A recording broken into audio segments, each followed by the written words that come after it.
Sharon Moore, very clear. It's not a trap game this week as the Wolverines head to Maryland. We welcome in Brian Boesch from the Michigan Wolverine Radio Network. Brian, thank you once again for joining us. Happy to do it, Mark. Great to be here. Before we get into the not a trap game against Maryland, which we've talked about the last couple of weeks, why this is not a trap game and why they should take the Terps very seriously, let's talk about the win at Wrigley. It's been said, a ugly win is better than a beautiful loss.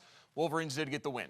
Well, we've said that a few times here as of late, Mark, on this show, haven't we? It's not been Michigan's most complete performances as of late by any stretch of the imagination. If you look at the yardage battle, you would have thought Michigan rolled in this game, but that's what a 5-0 turnover ratio against you can do.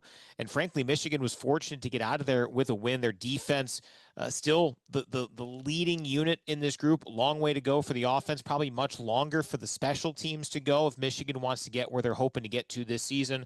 But yeah, it was survive and advance to the nth degree at Wrigley, which in this case, yeah, you'll take it, but more improvements needed and needed quickly. One of those hopeful improvements for the Michigan Wolverines, Samaj Morgan, who has struggled this year, had one of those turnovers, a fumble on a punt return. He'll no longer be the punt returner. It'll be Andrew Marsh, who's coming off his best game, one of the best games a Michigan freshman receiver has ever had, earning Big Ten Freshman of the Week. So we're going to have Marsh returning punts instead of Samaj Morgan. Yeah, I mean, Andrew Marsh, what a stud, an incredible performance from him. That catch on the final drive where Michigan won it on a field goal was one of the best catches you'll ever see. Truly big-time throw, even better catch from Andrew Marsh.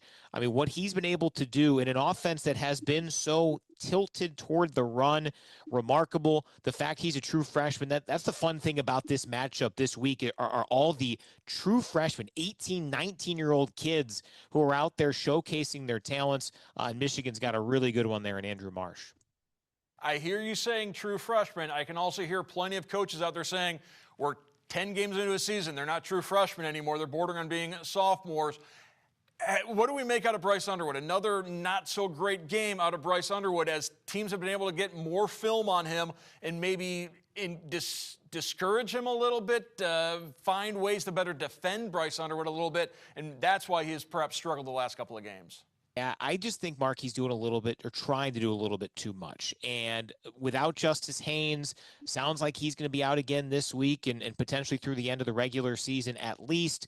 It's a tough go, right? I mean, Michigan's offense had Jordan Marshall go down due to injury, though there's at least some optimism around his potential availability this weekend.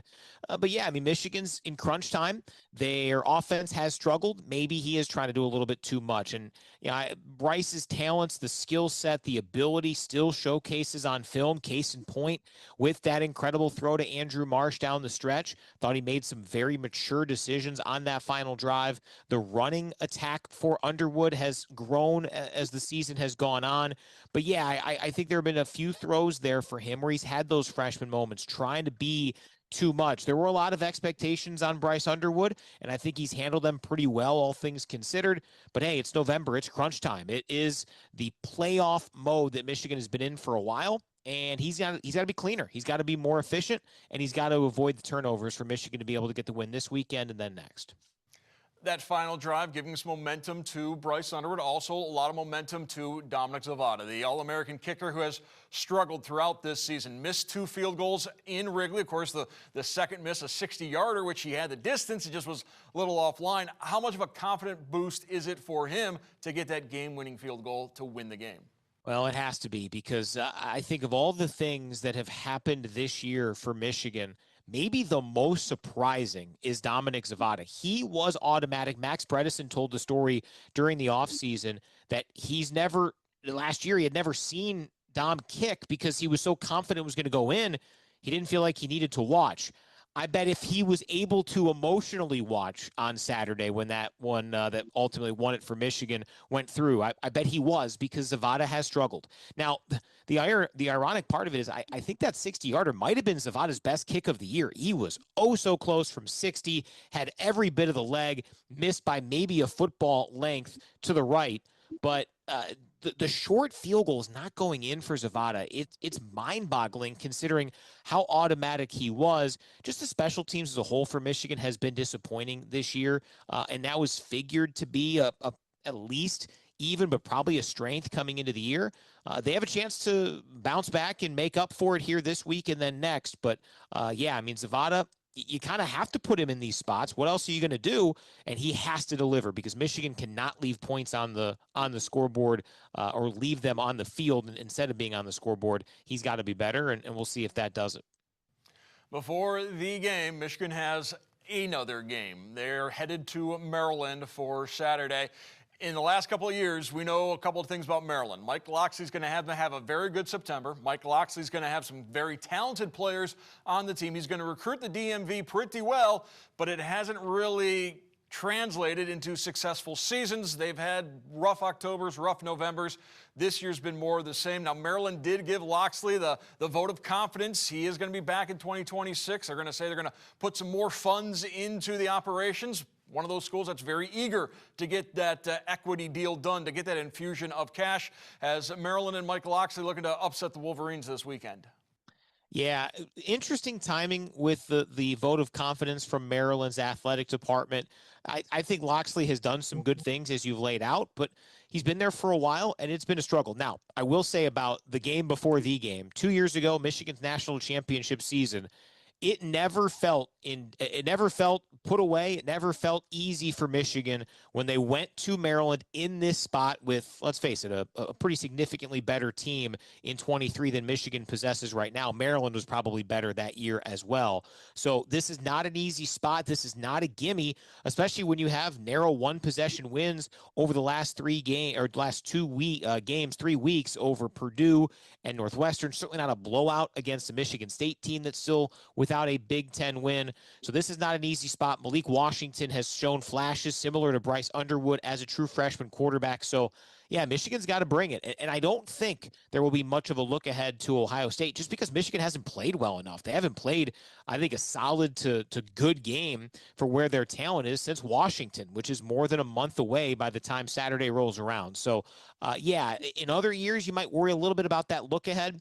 This Michigan team, they've got to find a way. They've got to play better. And if they don't, they're susceptible to losing to anybody in the Big Ten, as we've seen the last couple of weeks. But is there something to be said about finding ways to win games the last couple of weeks? We've talked about how young they are. That's an important step for a young team, to find ways to get those victories. Yeah, there is something to be said for that. And hey, Michigan's 8-2. They've been able to somehow maneuver their way through some of these games. And again, they've shown flashes. I thought that Washington game was really impressive. We're seeing now that Michigan hanging around week 2 at Oklahoma looks better than it might have a month and a half or so ago. So there's no question that that has been an impressive part of this season and this team. But we all know what the barometer is for both Michigan and for Ohio State. It's the game. It's next week. Michigan has the signs all over the facility, right? What are you doing today to beat Ohio State? Michigan, the last few games, they say every day matters, but 12 days count. Well, on the days that count, Michigan hasn't played well enough to, if they were to play Ohio State, win that game very often this year. Doesn't mean they can't next year. You can make the same argument last season, and Michigan had an incredible performance, particularly defensively in Columbus. So that's the fun thing about that rivalry. A lot can happen. But ultimately, this week is about not only setting themselves up by making the game as meaningful as it can be, but also remember last year, their most dominant performance from a scoreboard standpoint, from a 3 phases standpoint, was the week before. They blew out Northwestern last year at the Big House. Not saying they got to win it by 1 million, but they have the ability to go out there and win by double figures.